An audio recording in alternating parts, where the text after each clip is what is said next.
Good afternoon and welcome to the Final Now Show. I'm Amina Ibrahim.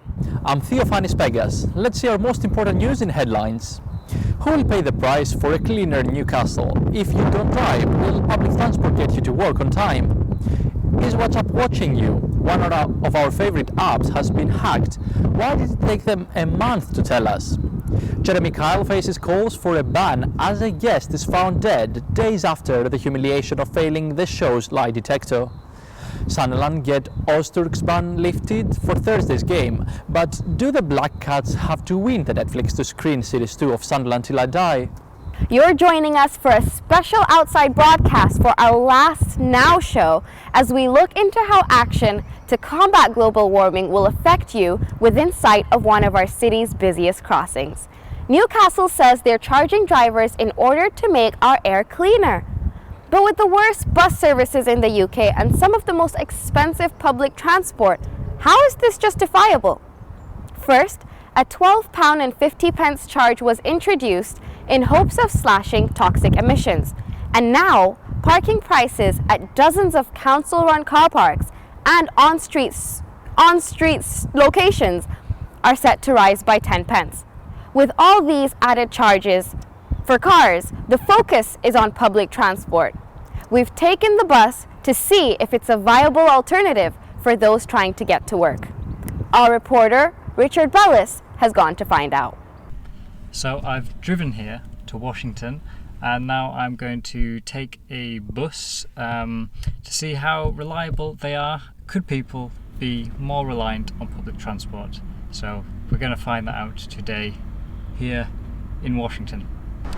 So caught the bus from Washington to Newcastle. It cost me £5.20 and it took nearly about 40 minutes to get here, which is double the time it takes in the car. It takes me about 20 minutes to get from Sunderland to Newcastle, and it costs about £4.02 in fuel to get there and back. So the bus is longer and more expensive, but will the car parking put people off? I'm down here at the Quayside car park, which is one of the car parks that is going to go up in price by about 10%. There's more and more people getting cars, and more people, especially in this case for people who are in like second year education where you can't get free bus pass and that. You need a car in some circumstances and you need somewhere to put it. So I do think there should be more like subsidisation, things like that.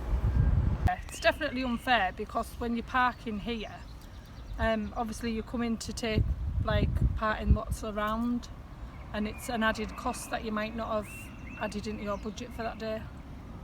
So the fact that it's rising would take away from what other things you have planned. Yep. In general, the prices for parking in the northeast are quite low compared with other places, unless they make special provision for catering for tourists. The bus is slower and the fares are more expensive than petrol to get you from Sunderland to Newcastle.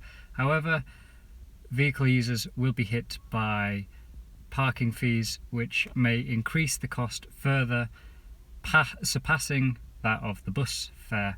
So it's a difficult choice for the commuters into Newcastle. The bus or car, either way, commuters are the losers.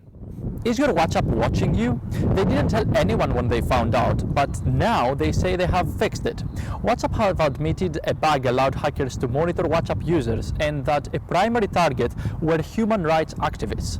The Facebook-owned app today admitted it had found a bug a month ago, which allows hackers to install surveillance software on the phones of its users.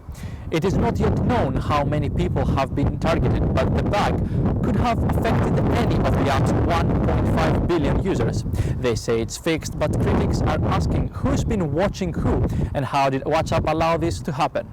It's long been the most controversial show on TV, but will the death of a guest on Jeremy Kyle be the end of it? The controversial Jeremy Kyle show, which critics have long said exploits vulnerable people, is under enormous pressure after a guest died just days after being on the show. A 63-year-old man killed himself after taking a lie detector test to prove to his fiancée that he had not cheated on her, but failed. He then took his own life. Should the most personal details of people's lives really be the fodder for daytime television? He's back with only 48 hours to go. Ali Ozturk has had his 3-match ban lifted and can now play against Portsmouth on Thursday as the Black Cats look to return to the championship. Ali Ozturk was given a red card just 23 minutes before the end of the first round against Portsmouth on Saturday, which Sunderland won 1-0. The club's appeal was successful after it argued the 3-match ban was too harsh. The Turkish centre-half was arguably having one of the best games of his season before referee Andy Woolmer made a questionable decision of sending him off. But tonight, is there even more riding on the game than we thought? Netflix have failed to confirm to this program whether a second series of Sunderland Till I Die will run if the Black Cats don't get promoted. There have been rumours for weeks that the giant streaming platform are only interested in a show about winners. And our persistent efforts to find out more were met with a wall of silence. I think the documentary is brilliant. I just think it's been so good for Sunderland. I know when they were making it and the first series that there were a lot of people saying, "Oh, I've got doubts about this." I thought all along you bury those doubts because it'll do nothing but good for the club and for the city, because the people making it were Sunderland fans. There was no way they were ever going to do a knocking job, if you like. They were always going to paint the club, and even though it was a wretched season, they were always going to paint it sympathetically. And actually it's interesting because Jack Ross had his doubts when he arrived, knew they were going to be filming this season. Once he'd watched the series though, it laid a lot of his sort of ghost to bed, because he felt that it was done sympathetically. It was really, really well filmed. And of course this season they will have a completely different story, and it'll be a much better story, and possibly even better series as a result. But whether that will be held up as a better series, because the first series being the first series is perhaps the barometer, if you like. But I just think it was a very, very good documentary. But another person still considering their performance is Madonna. She won't be playing for Sunderland, but she might be playing at the Eurovision finals in Israel this week. The artist has not yet confirmed her place, but if she does sign, she will be arriving in Tel Aviv to start rehearsals by tomorrow. However, there have been calls for performers and broadcasters to boycott the event because of Israel's human rights record and controversy surrounding recent attacks on Gaza. In a statement to Reuters, Madonna has said, "I'll never stop playing music to suit someone's political agenda, nor will I stop speaking out against violations of human rights, wherever in the world they may be." That's it for now. Thank you for watching the final broadcast of The Now Show.